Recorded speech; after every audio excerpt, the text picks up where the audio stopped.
Hello and welcome to our podcast host, Roberto.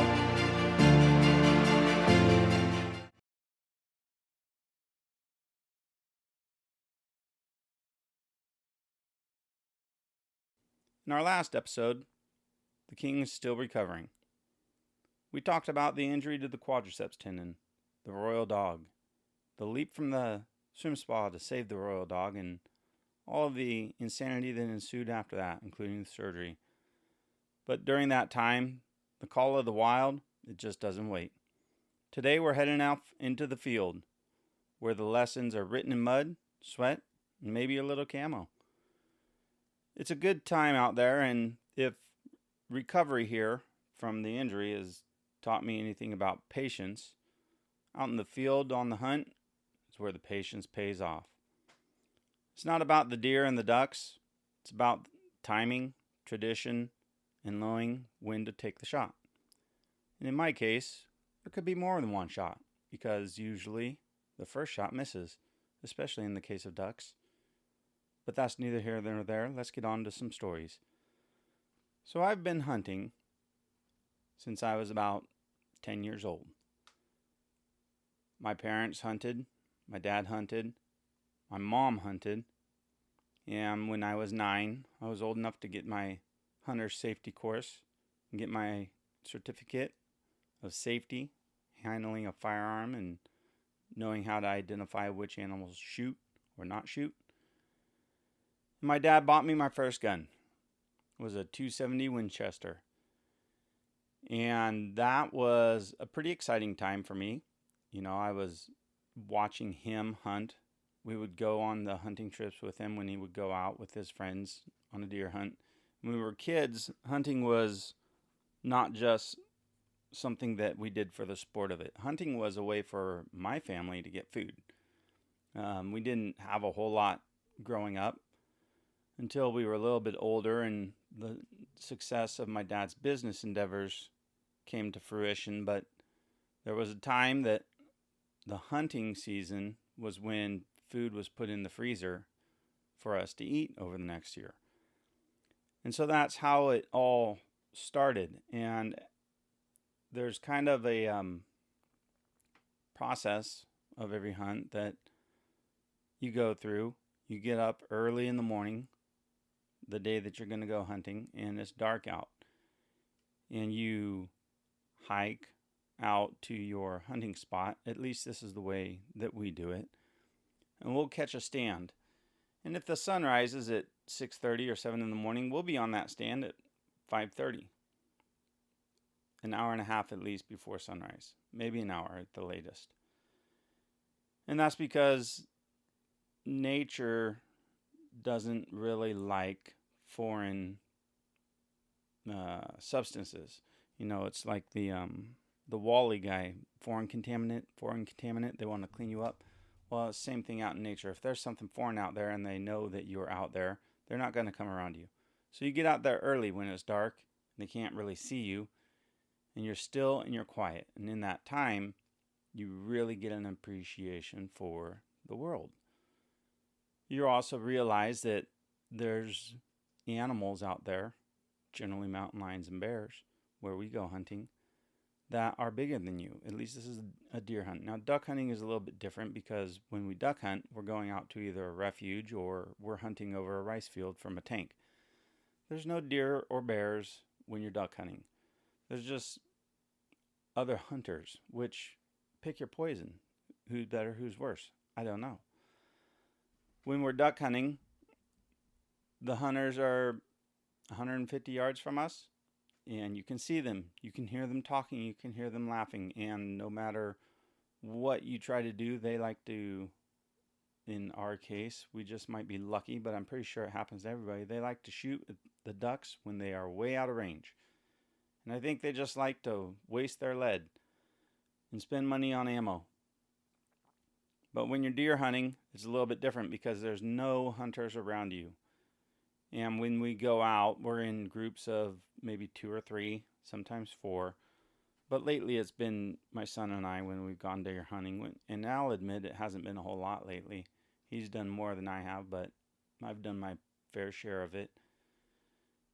And when it's just the morning, when you're on your stand, it's just you and you're by yourself. And it's a great time to reflect and listen and appreciate nature around you. And that whole thing about being patient is a big deal because there will be deer walking around when you're out there. And most of the time it's does because when you're deer hunting, you're hunting for a buck. And Murphy's Law would have it that you will see mostly does. So the does are usually around, and there's generally a buck that's not too far behind when you're deer hunting because you're hunting during the rut. You're hunting during the time when the does and the bucks run together. In those mornings, we usually wake up early and get out, and it's usually cold.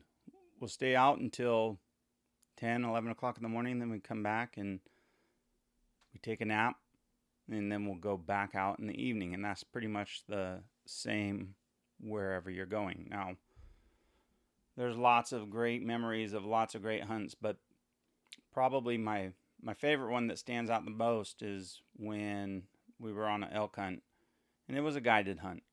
When we go elk hunting, it's usually with a guide because we don't know the land where we're hunting in. If we draw Colorado, Utah, Montana, Idaho, somewhere around there, it's outside. We're not able to go and scout. It's outside of our area of knowledge, so we usually get a guide, and we'll go on a guided hunt on those. And it's the same thing. Even though it's a guided hunt, you're still up early every day. You hunt till about mid-morning, go back, take a nap, and then you're going out for an evening hunt.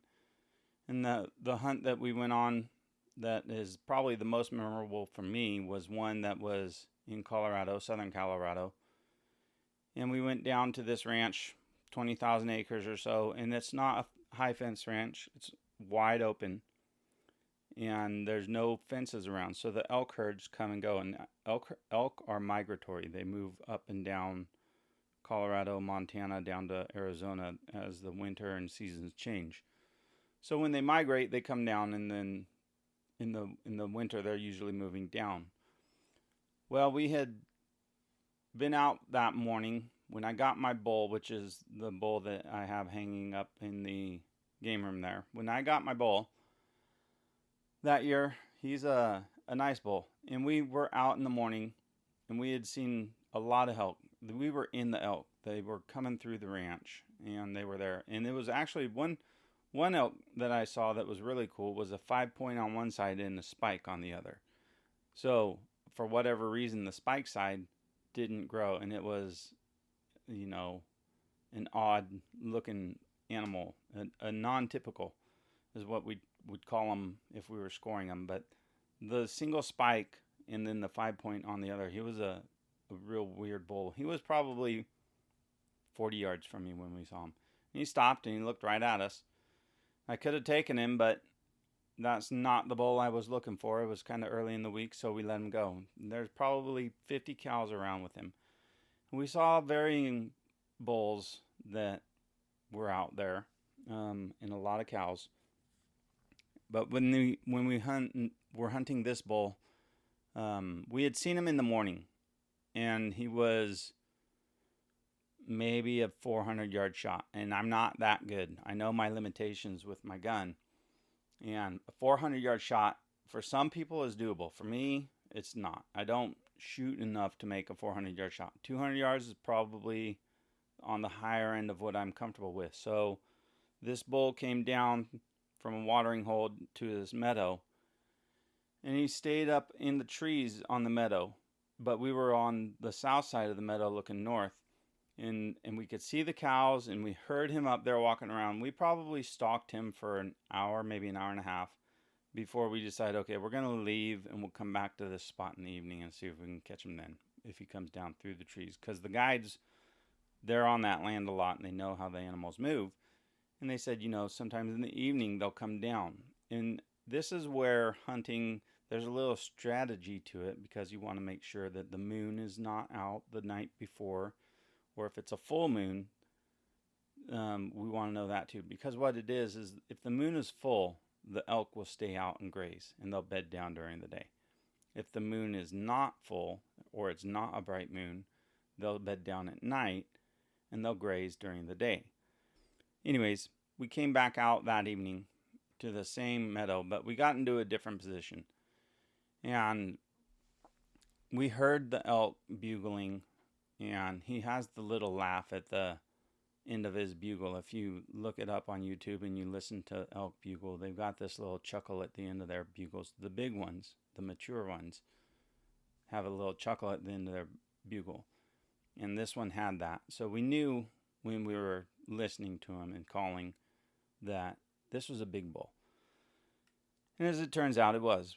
He came down the hill, and we heard him coming down the hill, and we kind of moved around to get into a better position, but we moved around and around and around and around until finally we realized that the distance across the meadow was about 250 yards, so we had to get closer. So I had to get down, and we did a little army crawl for maybe 50 yards up to this log that was out in the meadow where a tree had fallen. And it was a big tree. I mean, it was probably a 24-inch tall log. Which did two things. A, it provided cover so they couldn't see you, and B, gave me a rest to shoot from, because freehand shooting a rifle is not easy. You know, there's a technique to shooting where you kind of breathe out, and as you're breathing out, you squeeze the trigger, and you squeeze the trigger, you don't jerk a trigger. But even freehand shooting, as your body moves, it's hard to stay perfectly still when you're shooting. So having a rest makes all the difference in the world. Now, if you're shooting a pistol, it's different. But the gun that we're shooting when we're elk hunting, I'm shooting a 300 Weatherby without a muzzle brake. So it kicks like a mother, but it shoots straight, and it's got the power to bring an elk down. So we got out to this log, and we waited and we waited. We probably got out to the log at maybe 5. And this elk is moving down. We can hear him. And it's getting darker. We're up against the sunset going down, and it's the end of the day. And he's not out of the trees, but we can hear them coming down. And finally, maybe half an hour before sunset, we see the cows starting to come down through the trees. And this bull is behind them. And we're watching the clock, and we're watching the sun, and the guide is like, this thing is not going to come out. We're going to be here, and he's going to wait until it's just past sunset, just past dusk, and we're not going to be able to shoot him because it's too late. You have hours that you can shoot in, and if it's dark or if it's after dusk, after sunset, you don't get a shoot because it's too dark. It's considered unfair for the animals. But he stepped down, and he stepped into the trees, and we saw him working around, and the guy was like, okay, get up. And I knew that, this is going to be one shot. And you're not going to get another chance to do that because we're running out of time. And if you shoot once, more often than not, the herd spooks and they're gone. So you got one shot. This is where it really matters to be ready for your opportunity when it comes.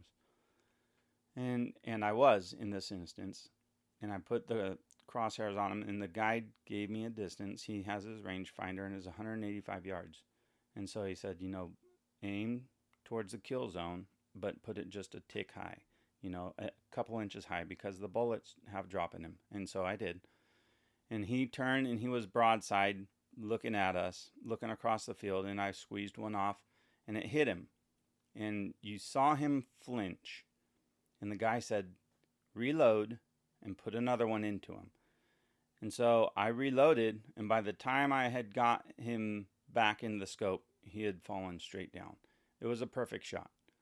It was literally the perfect kill shot on an elk. Probably one of the best shots I've ever made in my life. And that moment, that was it was jubilation for us because we got the bull. It was a nice bull, and it was a clean kill. And something that matters is, being a clean kill. And so we went out, and at that point, we went over to him. It was getting dark. There's some photos of it, and you can see By the time we get him and we'd get him, kind of set up for a couple of pictures, the sun is gone. It's dark behind me. There is no clouds. So you can see that it was at the end of the day. So we clean him and we bag him up and we left him overnight and went back to the lodge and went back the next morning, got the meat and everything. That was a long night. Didn't get back to the lodge probably till 9:30, 10 o'clock. Went out early in the morning, got the meat, and then hunted with my dad and my brothers the rest of the time we were there. We were there for a week.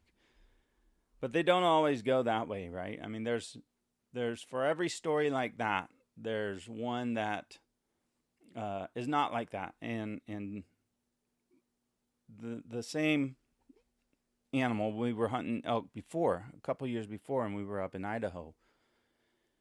And we had the perfect setup again. The elk were down in the valley, and they were going to go out to the north. We were coming at them from the east, and the valley was a north-south valley. So we were coming in.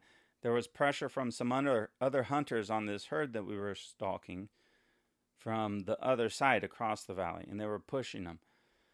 And they started to move, and there was a couple nice bulls in there, and I had my 270, and I was hunting with my dad because we paired off, and my two brothers had done the same thing. They were hunting together with another guide.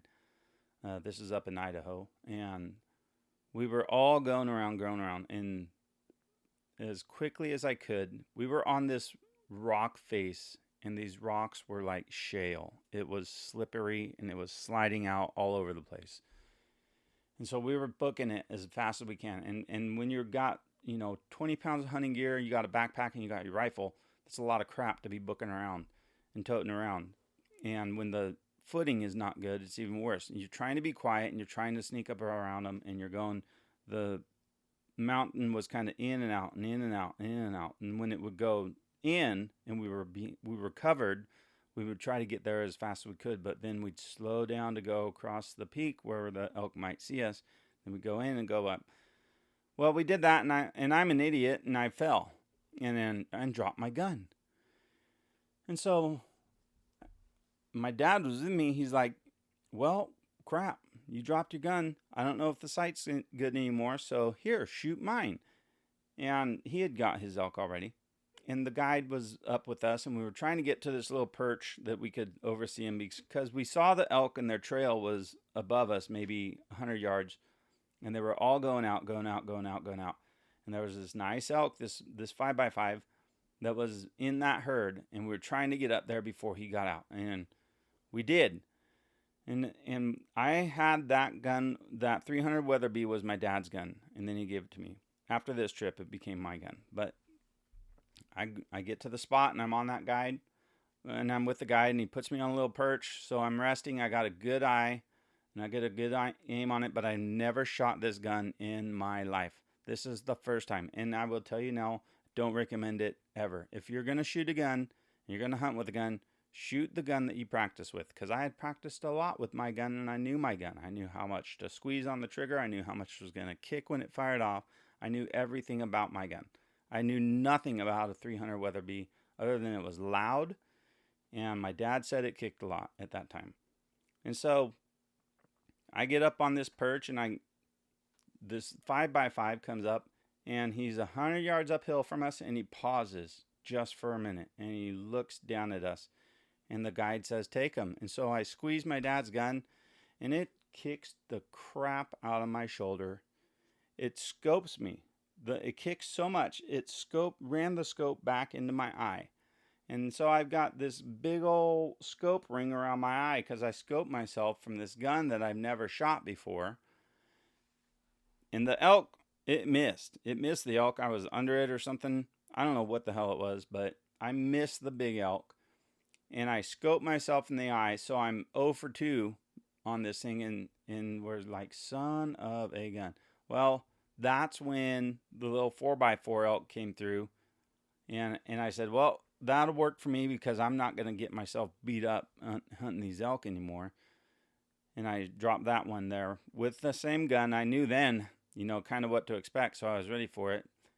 Shot that elk and dropped him. On that same trip going in, we were riding in on horses and mules, and there were two 4 point bucks. And a 4 point mule deer buck is a nice buck. And there were two of them. And we were maybe an hour into our ride packing in for a 7 day hunt.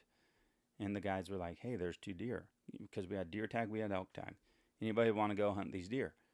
And everybody's like, oh no, we'll let them go. We're going to see more. We're going to see bigger ones. And, this is the first one in on the ride in. And little did we know we would not see another deer on the entire trip. But those are two good deer that we passed up. And those are the decisions you make while you're hunting. Are you going to take the shot? Are you not going to take the shot? If you take the shot, make sure it's a good shot, and make sure that you shoot it with a gun that you know what the heck is going to do. But, that story doesn't get the story. The elk hunting stories don't get told a whole lot because, most of the time nobody cares unless you care about hunting. But those are pretty good stories. And I had that black eye, that scope ring around my eye, and everybody thought it was hilarious. I thought I was an idiot, and I looked like an idiot. And I went home, and my wife said, "Oh my God, what did you do?" And I said, "Well, I killed an elk, and got a black eye from it." So the elk got his revenge on me that way. But yeah, that's a couple fun little stories from a successful elk hunt and a not so successful elk hunt. One of the things I do enjoy hunting though is the camaraderie. And I've told people this. They say, "Why do you like hunting?" And it's not just killing an animal. Don't get me wrong. There is no meat that's better than wild game as far as I'm concerned. I've eaten beef, pork, chicken, all of the staples from the grocery store you can buy. And if you get a wild elk or a wild deer or wild salmon, fresh caught salmon like that, something from the wild, from nature, it is the best meat you will ever eat. And it's not, it's not conditioned like the steers are that we butcher out, or the hogs or whatever it is. And the part of the stark reality of life is that if you like meat, that used to be something that was alive at some point of their life, and it's just the circle of life. And my kids were raised that way. They know how it works, and I know a lot of people who run in the same circles that we run in. Their kids are all of the same mind and thought process, but there are some kids who, if you tell them that, they're like, that bacon was on a pig and the pig was alive, and it's just shocking to them. But that's not the reality of it. I mean, animals have a purpose when humans are raising them. And when we go hunting, the rule has always been, if you kill it, you're going to eat it. And so that's one of the traditions that I enjoy, is you eat what you hunt. The other thing that I enjoy a lot is the time with the friends and the family that we go hunt. I mean, some of my hunting memories from when I was young with my mom and dad and my brothers, I mean, they're irreplaceable. The five of us would go out, and we all had dirt bikes. Even my mom had a dirt bike because she was a mom of three boys. So even she would go with us, and we would go scout in the summer, and we'd jump on the dirt bikes, and we'd all go riding around, and my dad would scout and look for sign and stuff, and the three of us would be on my youngest brother would be on his little 85 dirt bike, and then my middle brother was on the 125, and I was on the 125 or 250, and then my dad had his, and my mom had hers, and we'd all go scouting out in the summer, and we make a weekend out of it. Or we'd get up in the morning, and we'd jump on the quads, and we'd ride into where we were going to go, and then we'd park the quads, and we'd hike the rest of the way. And this is all areas in Northern California where we used to hunt that, is some of my basic memories and my foundational memories of hunting, to the point that if I go hunting, it's no fun to hunt by yourself, really. So my son hunts, my daughter middle daughter wants to hunt, and I haven't got her out deer hunting or duck hunting, which I need to do. But and my older daughter is not much of a hunter, but she likes guns. So um, whatever, take what you can. And my son and I have hunted more together than any of the kids, and so that's a lot of fun when we get to do that. We've gone up to areas high in the mountains where it was just the two of us, and we had our first black lab goose with us one time when we went. And we went on a hunt with him. We took him out. The areas that we were hunting in is ridiculously overhunted, and a lot of pressure from other hunters. But you don't get that one-on-one time with your kids, or that type of time where there's no distractions, there's no phone service a lot of times. Um, and there's no television to watch. You're just around a campfire, you know, talking about hunting, talking about fishing, and doing outdoor stuff, and being close to nature. And that's part of what I enjoy the most with the hunting aspect. And I do a lot of duck hunting with my brother, and really enjoy that. And we work together too at the same time. So when we can go hunting together, we don't really talk about work as much. Try not to, and we can talk about how you doing as a person, more personal stuff. And that's if we didn't ever go hunting and all we did was went camping for a week and then just got away from the everyday crap that's going on out there, it would be a good time as well. And there's a whole episode that'll be down the line about camping and why I like that, but it's the same premise. You're doing it with friends, and you're getting away from the news, the televisions, and everything else going on. Even though I've got a television in the trailer here. But hunting is a little bit different beast, because the trailer doesn't go hunting. There is no trailer. It's tents, or it's drive out to a duck blind. And, that brings us to one of the royal decrees here. And you might have seen it if you were on the Instagram page or the YouTube short page, and it's in the King's Court. Timing is everything. You have to take the shot when it's right. And when the shot is right, you take the shot, because you might not get it again. And there's a lot of truth to that. Opportunity doesn't always come back around in life. And when your chance comes, whatever it may be, when the opportunity presents itself and it's something that you've been hunting for, you have to realize when the opportunity is there, A, is it the right opportunity? And B, is it worth taking the shot? If you shoot and you hit it, are you ready for that, whatever it may be, to turn that into your meal? Because that can be, a lot of different things. It can mean a lot of different things. It could be a real estate development, or a business venture, or it could be your kid's beanie baby, the one that they've been searching for forever, and it's finally for sale on eBay, and somebody's undervalued it. Something like that. It could be something stupid. But yeah, you got to be ready when the opportunity presents itself. So that is the case in career, relationships, families. The biggest thing about that type of situation, when that opportunity is there, is it, some of the deciding factors is, if I don't take the shot here, will I regret it? You'll never regret taking a shot and missing, but you will always regret never taking the shot.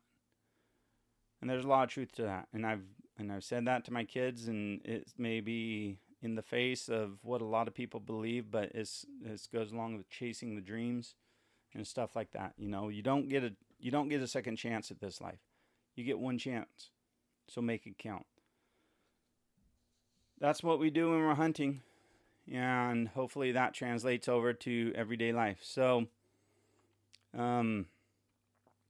again, the knee recovery teaches you patience, because it's slow, it's methodical, and it's thought out, and it's intentional.